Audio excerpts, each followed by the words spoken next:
ಈ ಆಷಾಢ ಅಮಾವಾಸ್ಯೆನ ಭೀಮನ ಅಮಾವಾಸ್ಯೆ ಅಂತ ಕರಿತೀವಿ. ಈ ದಿನ ಯಾರು ಪೂಜೆ ಮಾಡಬೇಕು, ಪೂಜೆ ಮಾಡಿದ್ರ ಫಲ ಏನು, ಹೇಗೆ ಪೂಜೆ ಮಾಡಬೇಕು, ಯಾವ ರೀತಿ ಏನು ಪಾಲನೆ ಮಾಡಬೇಕು, ಪ್ರತಿಯೊಂದು ವಿಧಾನಗಳನ್ನ ಪ್ರತಿಯೊಂದನ್ನು ನಾನು ಈ ವಿಡಿಯೋದಲ್ಲಿ ತಿಳಿಸ್ಕೊಡ್ತೀನಿ. ಅದಕ್ಕೂ ಮುಂಚೆ ಯಾರು ನನ್ನ ಚಾನಲ್ನ ಸಬ್ಸ್ಕ್ರೈಬ್ ಮಾಡದೆ ನೋಡ್ತಾ ಇರೋ ಅವ್ರು ಸಬ್ಸ್ಕ್ರೈಬ್ ಮಾಡ್ಕೊಂಡು ಪಕ್ಕದಲ್ಲಿ ಕಾಣೋ ಬೆಲ್ ಐಕನ್ ಕ್ಲಿಕ್ ಮಾಡಿ ಆಲ್ ನೋಟಿಫಿಕೇಷನ್ನ ಸೆಲೆಕ್ಟ್ ಮಾಡ್ಕೊಳ್ಳಿ. ಹಾಗೆ ಈ ವಿಡಿಯೋಗೆ ಒಂದು ಲೈಕ್ ಮಾಡಿ ಮತ್ತು ಓಂ ನಮಃ ಶಿವಾಯ ಅಂತ ಕಮೆಂಟ್ ಮುಖಾಂತರ ತಿಳಿಸಿ. ನಾವು ಯಾವುದೇ ಒಂದು ಹಬ್ಬ ಹರಿದಿನಗಳನ್ನ ವಿಧಿ ನಿಯಮಗಳ ಪ್ರಕಾರ ಮಾಡೋ ಪೂಜೆಗೆ ವೃತ ಅಂತ ಕರಿತೀವಿ. ಪ್ರತಿ ವೃತದ ಆಚರಣೆಯಲ್ಲೂ ಒಂದು ನಿರ್ದಿಷ್ಟವಾದ ಅಂದರೆ ಅದಕ್ಕೆ ಬೇಕಾಗಿರುವಂಥ ಪೂರ್ವ ಸಿದ್ಧತೆಗಳನ್ನ ಮಾಡಿಕೊಂಡು ಅದನ್ನು ಪಾಲಿಸಬೇಕಾಗಿರುತ್ತೆ. ಅಂಥ ವೃತಗಳಲ್ಲಿ ಈ ಭೀಮನ ಅಮಾವಾಸ್ಯೆ ಅಥವಾ ಜ್ಯೋತಿರ್ಭೀಮೇಶ್ವರ ವೃತ ಒಂದು. ಈ ವೃತವನ್ನು ಮಾಡೋದ್ರಿಂದ ಸಕಲ ಇಷ್ಟಾರ್ಥಗಳು ಸಿದ್ಧಿಯಾಗುತ್ತೆ ಅನ್ನೋ ನಂಬಿಕೆ ನಮ್ಮಲ್ಲಿದೆ. ನಮ್ಮ ಸನಾತನ ಹಿಂದೂ ಸಂಪ್ರದಾಯದಲ್ಲಿ ದೇವರುಗಳನ್ನ ಪೂಜಿಸೋದಕ್ಕೆ ಒಂದು ಕ್ರಮ ಇದೆ. ಕೆಲವು ಸಂಬಂಧಗಳನ್ನ ಕೂಡ ನಾವು ಪೂಜ್ಯ ಭಾವನೆಯಿಂದ ಗೌರವಿಸುವ ಸಂಪ್ರದಾಯ ನಮ್ಮಲ್ಲಿದೆ.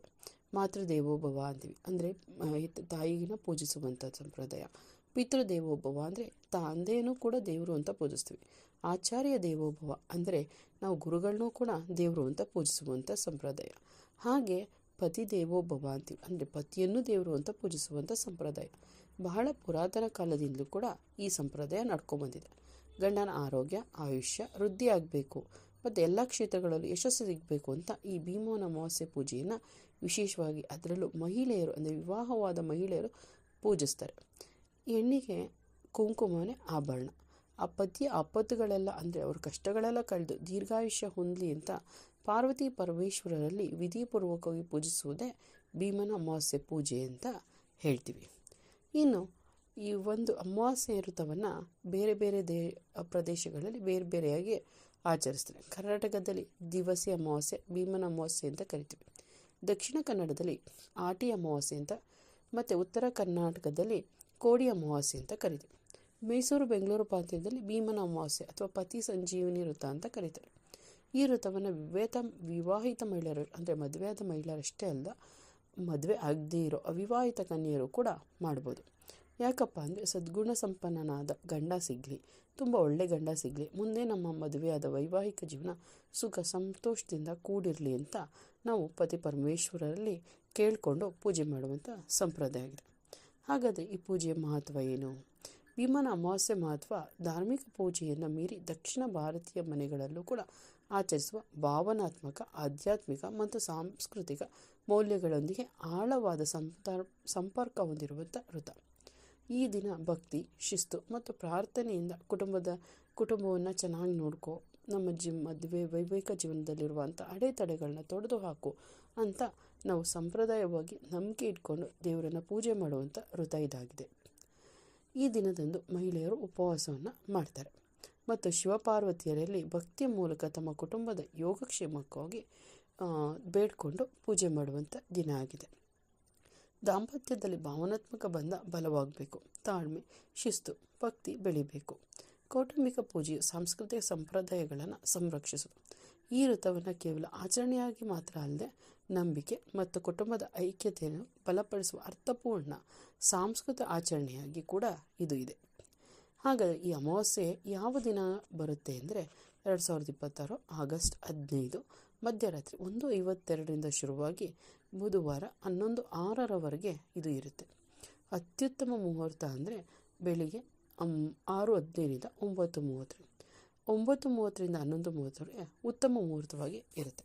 ಅದಲ್ಲದೆ ಸಂಜೆ ಕೂಡ ಪೂಜೆ ಮಾಡೋರು 5:45 7:15 ಪೂಜೆ ಮಾಡ್ಬೋದು. ಹಾಗಾದರೆ ಆಚರಣೆಗಳೇನು ಅಂದರೆ, ಮುಂಜಾನೆ ಸ್ತ್ರೀಯರು ಅಂದರೆ ಬೆಳಿಗ್ಗೆನೇ ಅಭ್ಯಂಜನ ಸ್ನಾನವನ್ನು ಮಾಡಿ ಶುದ್ಧವಾದ ವಸ್ತ್ರವನ್ನು ಧಾರಣ ಮಾಡಿ 2 ದೀಪಗಳನ್ನ ಇಟ್ಟು ಉಮಾಮಹೇಶ್ವರಿ ಅಂದರೆ ಪಾರ್ವತಿ ಪರಮೇಶ್ವರ ಫೋಟೋ ಇಟ್ಟು, ಅಥವಾ ವಿಗ್ರಹ ಇದ್ದರೆ ವಿಗ್ರಹ ಅಥವಾ ಫೋಟೋ ಇದ್ದರೆ ಫೋಟೋ ಇಟ್ಟು ಪೂಜೆ ಮಾಡಬೇಕು.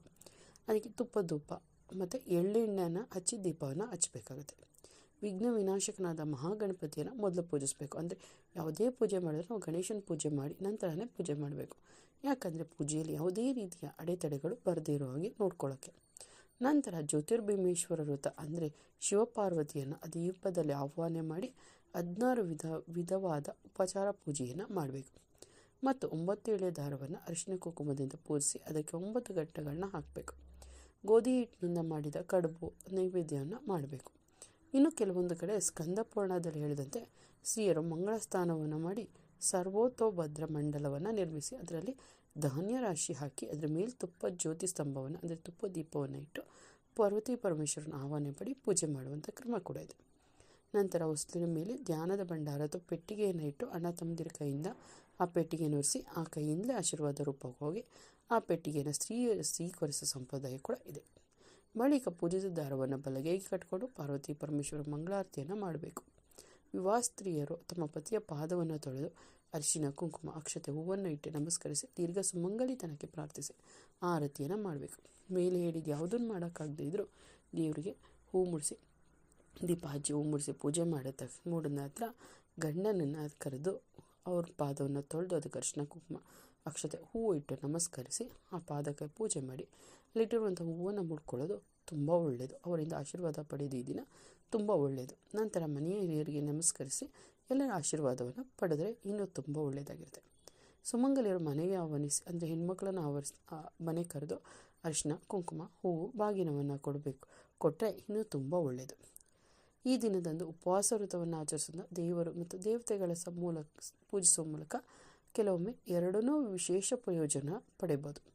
ಭೀಮನ ವಾಸಿ ದಿನದಂದು ಪಾಲಿಸಬೇಕಾದ ನಿಯಮಗಳನ್ನು ನಾವು ನೋಡೋಣ. ಅಂದರೆ ಈ ದಿನ ಉಪವಾಸ ಮಾಡಬೇಕು.